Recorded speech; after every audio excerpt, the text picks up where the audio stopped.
మనలో చాలా మందికి జీవితంలో ఎన్నో సమస్యలు ఉంటాయి. ఆర్థిక సమస్యలు, అనారోగ్య సమస్యలు, కుటుంబ సమస్యలు, ఇలా ఎన్నో సమస్యలు ఉంటాయి.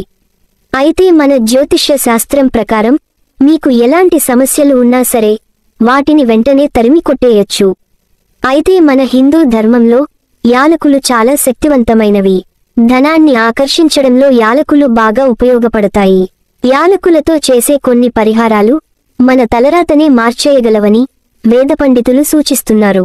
మరి ఇంతటి పవిత్రమైన యాలకులతో ఎలాంటి పరిహారాలను పాటిస్తే తరతరాల తరగని ఐశ్వర్యం లభిస్తుందో ఈ వీడియోలో తెలుసుకుందాం. ముందుగా ఈ వీడియోకి ఒక లైక్ కొట్టి మా ఛానల్ని సబ్స్క్రైబ్ చేసుకోండి. మనలో చాలా మంది డబ్బు సమస్యలతో ఇబ్బంది పడుతూ ఉంటారు. అలాంటి వారు ఈ పరిహారాన్ని పాటించండి. ఈ పరిహారం పాటించిన నెల రోజుల్లోనే మీరు అద్భుతాన్ని చూస్తారు. మీ ఇంట్లో ఎక్కడైతే డబ్బు పెట్టుకుంటారో అక్కడ 5 యాలకులను పెట్టండి. ఈ యాలకులు ఆకుపచ్చ రంగులోనే ఉండాలి. ఎట్టి పరిస్థితుల్లోనూ ఎండిపోయిన యాలకులను డబ్బు దగ్గర పెట్టకండి.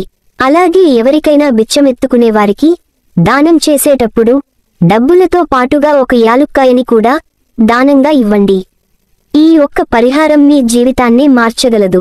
చాలా మంది ఈ పరిహారాన్ని చేయడం వల్ల జీవితంలో ఎంతో ఉన్నత స్థాయికి వెళ్లారు. చాలా మంది జాతకంలో ఎప్పుడూ దురదృష్టమే ఉంటుంది, అదృష్టమే ఉండదు. అలాంటివారు ప్రతి వారానికి ఒకసారి మీరు స్నానం చేసే నీటిలో 2 యాలకులను వేసి స్నానం చేయండి. ఇలా చేస్తే మీ జాతక దోషాలన్నీ తొలగిపోయి అదృష్టం మీ వెన్నంటే ఉంటుంది. మీరు చేసే పనిలో ఏ అడ్డంకులు రాకుండా ఎప్పుడూ విజయమే ఉంటుంది. ఏ పని చేసినా సరే ఊహించని లాభాలు వస్తాయి.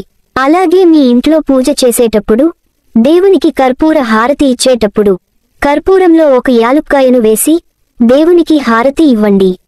యాలకులు కర్పూరంతో కలిసినప్పుడు అద్భుతమైన పరిమళాలు వెదజల్లుతాయి.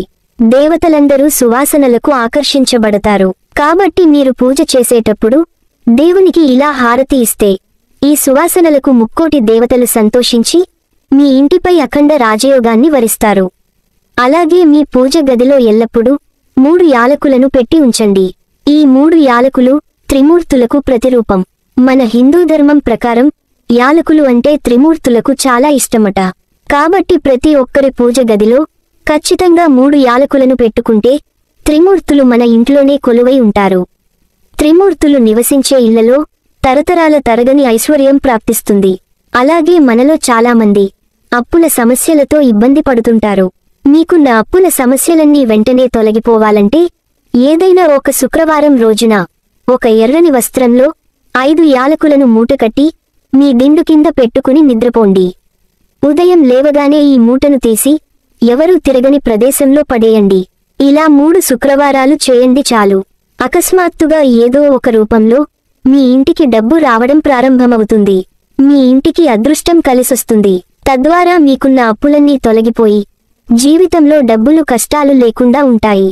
మీ భర్త సంపద విపరీతంగా పెరగాలంటే యాలకుల మాల బాగా ఉపయోగపడుతుంది. శనివారం రోజున 21 యాలకులను తీసుకుని ఈ యాలకులను దారానికి గుచ్చి ఒక యాలకుల మాలను తయారు చేయండి. శనివారం ఇంట్లో పూజ చేసేటప్పుడు మీ పూజ గదిలో ఉన్న వెంకటేశ్వర స్వామి పటానికి యాలకులతో తయారు చేసిన ఈ మాలను వేసి వెంకటేశ్వర స్వామికి నమస్కారం చేసి ఇంట్లో పూజ చేసుకోండి. మీ పూజ పూర్తయిన తర్వాత ఈ యాలకుల మాలను తీసి మీ భర్త పర్సులో పెట్టండి. దేవుని దగ్గర పెట్టిన ఈ యాలకుల మాలకు వెంకటేశ్వర స్వామి అనుగ్రహం వల్ల చాలా దైవశక్తి ఉంటుంది. మీ భర్త దగ్గర ఎప్పుడూ ఈ యాలకుల మాల ఉండాలి. ఇలా చేస్తే ఆ వెంకన్న అనుగ్రహం వల్ల మీ భర్త సంపద విపరీతంగా పెరుగుతుంది. అలాగే చాలామంది ఇళ్లలో ఎప్పుడూ కష్టాలే ఉంటాయి. డబ్బు పరంగా, కుటుంబం పరంగా, ఆరోగ్యం పరంగా ఇలా మీ ఇంట్లో ఎప్పుడూ కష్టాలే ఉంటున్నాయంటే దానికి కారణం మీ ఇంట్లో దరిద్ర దేవత ఉన్నట్టే. దరిద్ర దేవత ఉన్న ఇళ్లలో ఎప్పుడు కష్టాలే ఉంటాయి. ఎందుకంటే దరిద్ర దేవత ఉన్న చోట లక్ష్మీదేవి ఉండదు. మన ఇంటి నుండి దరిద్ర దేవత వెళ్ళిపోతేనే లక్ష్మీదేవి మన ఇంట్లోకి అడుగుపెడుతుంది. కాబట్టి మీ ఇంట్లో ఉన్న దుష్టశక్తులన్నీ తొలగిపోయి లక్ష్మీదేవి వెంటనే మీ ఇంట్లోకి అడుగు పెట్టాలంటే శుక్రవారం రోజున ఒక శక్తివంతమైన దీపాన్ని మీ ఇంటి ముందు వెలిగిస్తే చాలు. ఆ దీపం వెలుగు వల్ల లక్ష్మీదేవి వెంటనే మీ ఇంట్లోకి అడుగుపెడుతుంది. శుక్రవారం రోజున సాయంత్రం సమయంలో మీ ఇంటి గుమ్మం ముందు అష్టదళ ముగ్గును వేసి ముగ్గుపైన ఒక మట్టి ప్రమిదను పెట్టి ఆ ప్రమిదలో నువ్వుల నూనెను పోసి ఈ నూనెలో ఒక యాలుక్కాయ, ఒక లవంగం, అలాగే చిటికెడు బెల్లం పొడిని వేసి 5 వత్తులను వేసి దీపం వెలిగించండి. ఈ దీపాన్ని అమ్మవారి స్వరూపంగా భావించి నమస్కారం చేసుకోండి. ఈ దీపాన్ని శుక్రవారం రోజున మాత్రమే వెలిగించాలి. ఈ దీపం వెలిగించిన వెంటనే లక్ష్మీదేవి మీ ఇంట్లోకి అడుగుపెడుతుంది. లక్ష్మీదేవి ఉన్న ఇళ్లలో ఎలాంటి సమస్యలు ఉండవు. కాబట్టి ప్రతి శుక్రవారం నాడు ఈ దీపాన్ని వెలిగించి చూడండి. ఊహించని మార్పును మీరే గమనిస్తారు. మీ పిల్లలు బాగా చదవాలంటే ఏదైనా అమ్మవారికి యాలకులు వేసిన నైవేద్యాన్ని సమర్పిస్తే మీ పిల్లలకి మంచి జ్ఞానం లభిస్తుంది. తెలివితేటలు పెరిగి గొప్ప స్థాయికి వెళ్తారు. మన హిందూ ధర్మంలో రావి చెట్టును ఎంతో పవిత్రంగా భావించి పూజిస్తూ ఉంటారు. అందువల్ల ఆర్థిక సమస్యలతో బాధపడేవారు ఒక రావి ఆకును తీసుకుని మీ పర్సలో పెట్టుకోండి. ఇలా చేస్తే మీకున్న డబ్బు సమస్యలన్నీ తీరిపోతాయి. మీ ఇంటికి లక్ష్మీ కటాక్షం కలగాలన్నా, సిరి సంపదలు కలగాలన్నా ప్రతి శుక్రవారం రోజున మీ గడపలకు పసుపు రాసి కుంకుమ బొట్లతో అలంకరించాలి. పచ్చగా ఉన్న ఇంట్లోకి లక్ష్మీదేవి వెంటనే అడుగు పెడుతుంది. ఇంటి సింహ ద్వారాన్ని లక్ష్మిగా భావిస్తారు. కనుక మీ గడప దగ్గర చెప్పులను చిందరవందరగా పడేయడం, గడప మీద కాలు పెట్టి ఇంట్లోకి రావడం చెయ్యకూడదు. ఇది లక్ష్మిని అవమానపరచినట్టవుతుంది. ఈ వీడియో మీకు నచ్చితే లైక్ చేసి సబ్స్క్రైబ్ చేయండి.